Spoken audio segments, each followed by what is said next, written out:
자, 이번 시간은 이제 그 앞전 시간이 굉장히 어려웠죠. 많은 부분에 대한 건데요.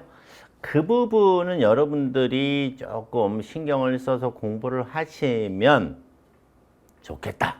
이런 생각을 가져보고요. 왜 이런 얘기 하시는지는 잘 알 거고요. 출제가 반드시 나오는 부분이잖아요. 자, 이 부분은 이제 그 연가, 이 연자가 이제 꼬운다는 뜻이에요. 꼬운다. 그래서 이 연가에 해당하는 트랜스포지션이라고 하는 건데요.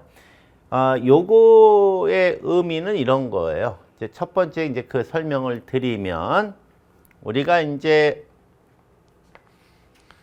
요렇게 이제 배열을 했다고 치고요.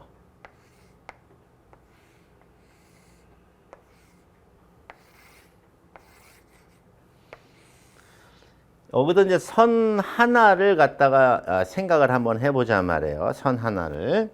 그러면 얘가 이렇게 있죠. 그러면 이제 요 선과 대지 간의 정전 용량이란 개념이 떠오르잖아요. 그러면 여기가 이렇게 뭐가 됩니까? CS가 나오겠죠. 자, 이때의 C라는 정전 용량의 개념을 우리가 이론적으로 본다면 이렇게 볼 수 있거든요. 그러면 C의 개념은 도체가 이렇게 있고 그 도체 사이에다가 우리가 절연체를 놨을 때, 즉 유전체죠. 이때에 이거는 그냥 단자고요. 여기에 그림을 좀 그려서 본다면 이렇게 그림을 그려서 볼 수 있는데요.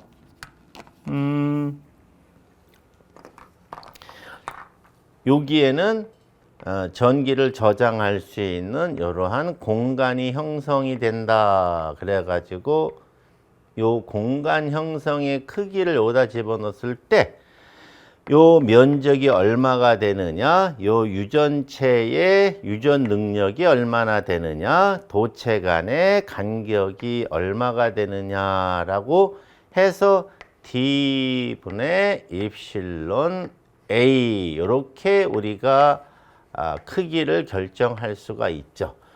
여기서는 면적 A를 선으로 표현이 가능하잖아요. 네, 선으로 이렇게. 그런데 여기에 또 하나의 선이 이렇게 들어간단 말이죠. 그러면 뭐냐면 여기 R상이면 요거 S상 이렇게 들어갈 거 아니에요.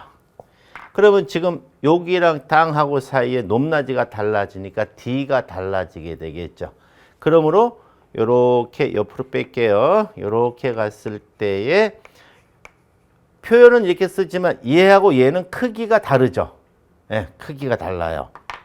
그러면 여기도 마찬가지로 이렇게 가다 보면은요. 쓰기는 저도 똑같이 CS로 쓰지만 사실은 CSR, CSS, CST일 때 크기가 다 같지가 뭐가 돼요? 않게 돼요. 그러면 전원 입장에서 봤을 때에 C의 값이 크기가 다르면 R상, S상, T상에 걸린 C 값이 다르게 되면 충전 전류의 크기도 뭐가 돼요? 다르게 되고 결국 불평형의 형태를 갖고 오게 되잖아요. 그렇죠? 그래서 이 라인을 가다가 옆으로 그릴게요. 이렇게 쭉 갈 때에 그러면 제가 하나만 설명을 드린 건데 가다가 어느 정도 갔을 때 요 높낮이를 바꾸자 이거죠. 네, 높낮이를 바꾸자. 그래서 조금 가까이 갈게요. 요렇게 칠판 면적 때문에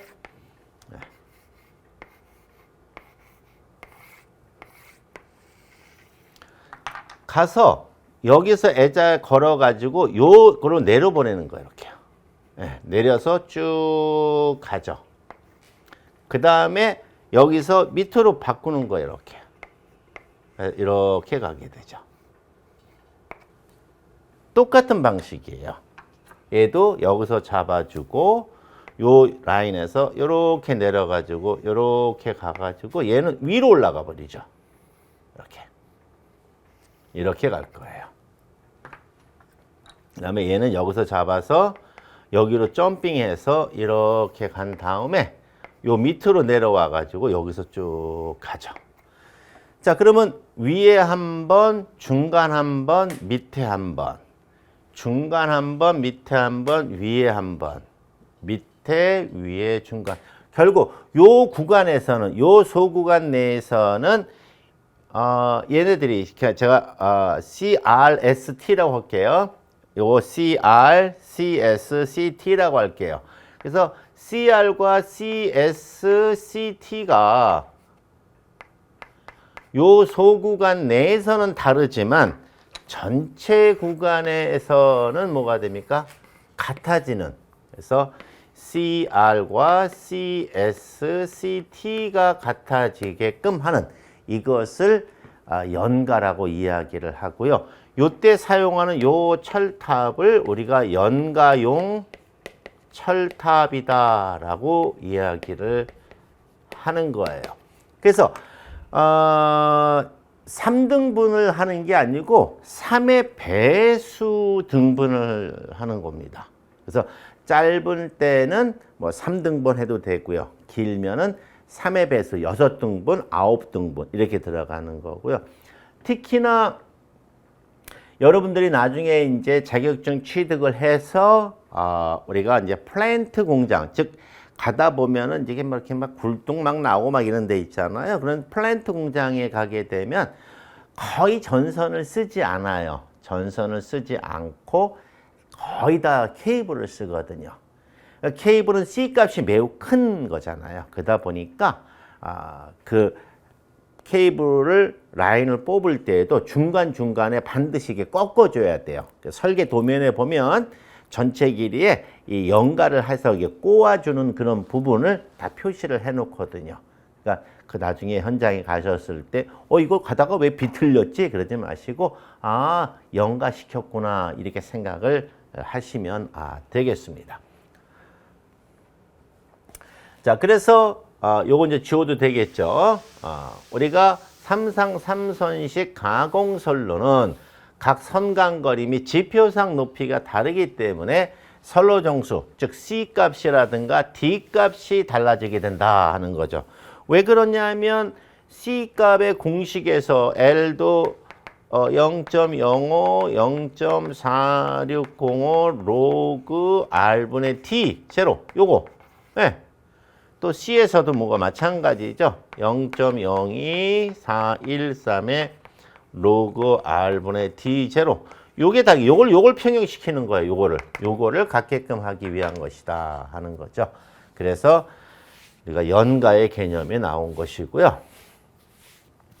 그러니까 선로 정수의 불평형을 방지하기 위하여 각 상의 위치를 바꾸어서 전체적으로 갖게끔 하는 것을 연가라고 한다.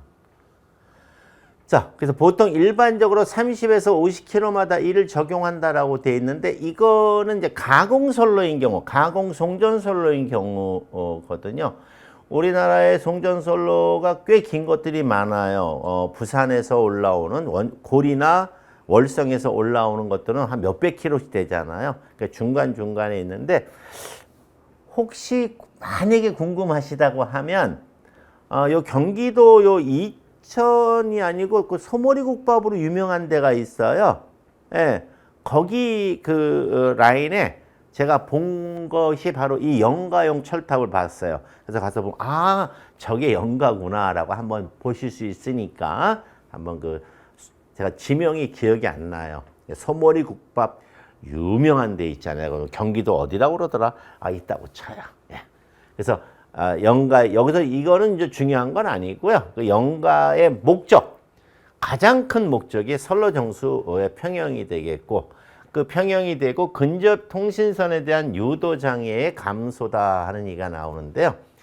이거 설명하려면 시간이 오래 걸리니까 뒤에 가서 장애할 때 유도 장애 나올 때 이제 설명을 드릴게요. 요거. 그다음에 이제 불평형이 돼 버리면 이제 소리터 접지에서는 평형이 안 됐기 때문에 중성선을 접지하는 게 서울이터잖아요. 그러면 중성점의 전위가 뭐가 돼? 0이 안 되죠. 공식이 또 있어요. 뭐 C에서 뭐 중성점 뭐 예를 들어서 뭐 이 제로는 뭐 CA 플러스 CB 플러스 CC 플러스 뭐 C 제로에 뭐 이래가지고 뭐 이건 중성점이니까 얘 빠져야 되겠네. 그래가지고 뭐 루트에 뭐 CA에 CA 마이너스 CB에 플러스 CB에 뭐 이렇게 나가는 공식이 있어요. 이때 만약에 C에 연가를 해서 CA, CB를 같게 하면 이 항이 제로가 되고 제로 곱하기가 제로가 되잖아요. 제로, 제로, 제로가 돼서 제로가 되는데 같지 않으면 이게 0이 되지 않는다. 이게 바로 중성점 잔류전압 공식인데 살짝 맛만 보여드린 거예요. 그 이유는 뭐냐 하면 또 이것도 써놓으면 또 여러분들도 막 거기에 매달릴 수 있을 것 같아서 그래서 문제를 풀 때 제가 설명을 드릴 거고요. 그 다음에 직렬공진 방지는 이제 소홀익타 원리를 알아야 되는 거고요. 그래서 뭐 불평형에 의한 수선단측의 뭐 역률 저하다 하는데 가장 중요한 포인트는 1번, 2번, 3번이에요. 예, 4번은 해당 사항이 없고요. 1번, 2번, 3번. 선로정수 평형, 유도장애 감소, 그 다음에 잔류전압을 0으로 만들어서 중성점 잔류전 0으로 만들어서 우리가 직렬공진의 형태를 방지하는 그런 의미가 있다는 거. 그래서 1번, 2번, 3번이 가장 큰 목적이니까 이것만 하시면 돼요. 자, 그 다음에 이번에는 표표가죠. 표표가 스킨 이펙트다라고 이야기를 하는 건데요. 이제 이 표표가라고 하는 것은 이렇게 생각하시면 됩니다. 제가 표표가를 설명을 드리면 우리가 이제 도체가 이렇게 있을 때 자, 도체의 길이가 L이고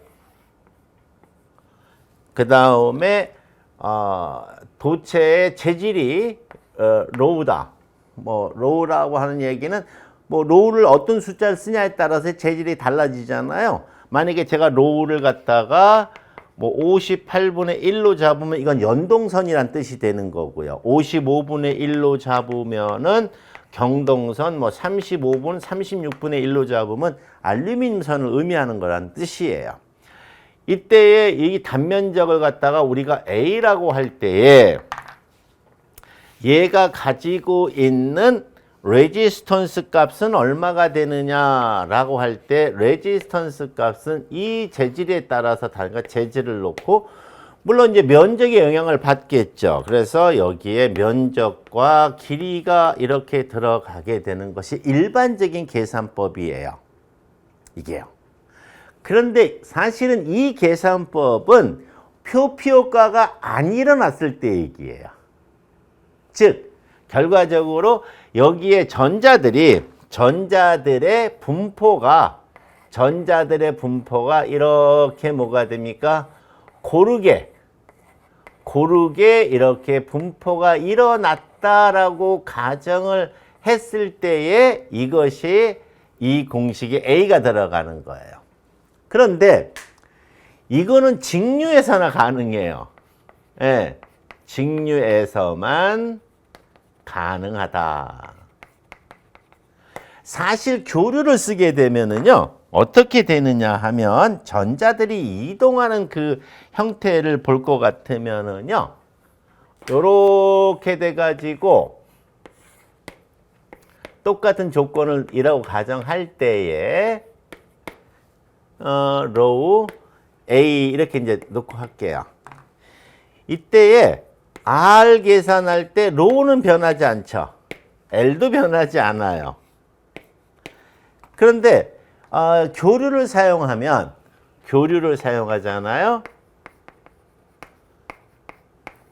이 주파수 때문에 전자들이 이 외곽으로 이렇게 많이 몰려요. 예. 그리고 내부는 외쪽으로는 몰리다 보니까 내부는 비지게 되잖아요. 그러면 사실 엄밀하게 말하면 요걸 제외한 제가 빨간 선으로 여기 전자들이 지나간 거니까, 예. 사실은 여기에 이 공식처럼 이 전체 면적이 A라고 할 때 A를 적용하면 안 되고 요 등가 면적, 요 A0, 요걸 A0, 전자가 지나간죠. 할 때는 요게 A0로 바뀌어야 돼요. 이렇게. 그래서 같은 굵기의 전선을 사용을 할 때에 교류를 사용을 하면 직류를 사용할 때보다 선이 약간 더 뭐가 되니까 열이 많이 발생을 해요. R값이 커지니까. 그런데 일반적으로는 다루질 않아요. 왜 다루질 않냐면 이게 전선이 굵으면, 자, 이쪽으로 갈게요. 전선이 이렇게만 하면 우리가 표피 효과가 나타나는 전자가 외곽에 이렇게 몰리고 가운데는 빈 공간이 형성되는 이런 표피 현상을 한눈에 파악할 수가 있는데 전선의 굵기가 가늘면 얘가 뭐가 됩니까? 표제나 만화의 형태가 되는 겁니다. 쉽게 얘기해서 구슬을 한 20개를 작은 후라이팬에다가 놓으면 얘를 빙글빙글 돌려도 뭐가 됩니까? 작으니까 그 구슬의 뭐가 돼요? 면적이 거의, 그 공간이 거의 움직이질 않아요. 근데 같은 20개인데 이따만한 큰 후라이팬에 넣고 돌리면 어때요? 원심력에 의해서 바깥으로 몰리면 가운데 피잖아요. 그래서 굵을수록 표피효과 현상을 우리가 뭐가 돼요? 확연하게 확인할 수 있고 확연하게 볼 수 있다. 이렇게 되는 거고요. 이 표피효과 현상을 이용을 해서 나왔던 게, 그러면 가운데는 쓸모가 없지 않느냐?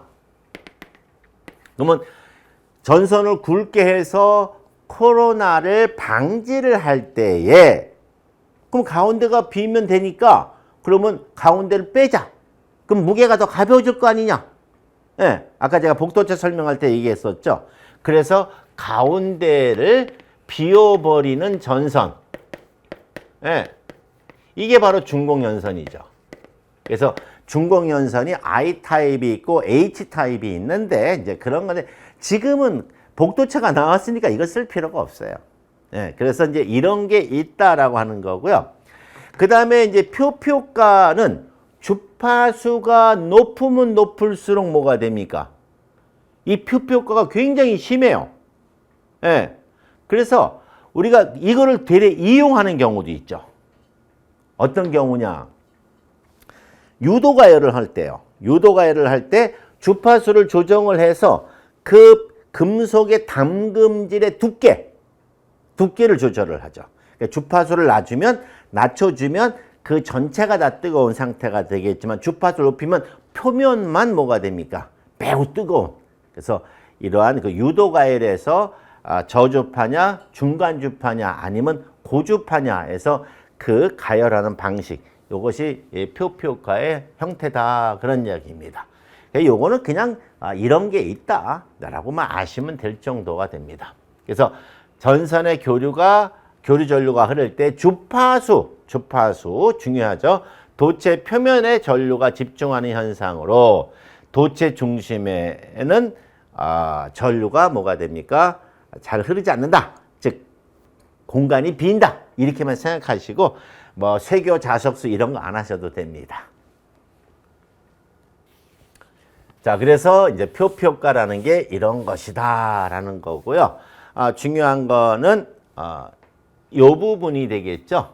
요 부분. 그래서 두께의 개념이 나오는데 요것만 여러분이 그냥 한번 표피효과의 의미가 이런 것이다라는 것만 알고 계시고, 주파수가 클수록 두께가 뭐가 됩니까? 얇아지고 윗부분에 많이 모인다라는 거.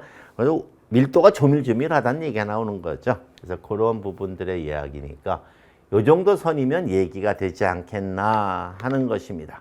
자, 그래서 일단은 이렇게 해가지고 제5장이죠. 5장인데 지금 5장 여러분들이 들어보셔서 아시겠습니다만은 제일 중요한 게 어딘가요? 여기 이제 금방 끝났잖아요.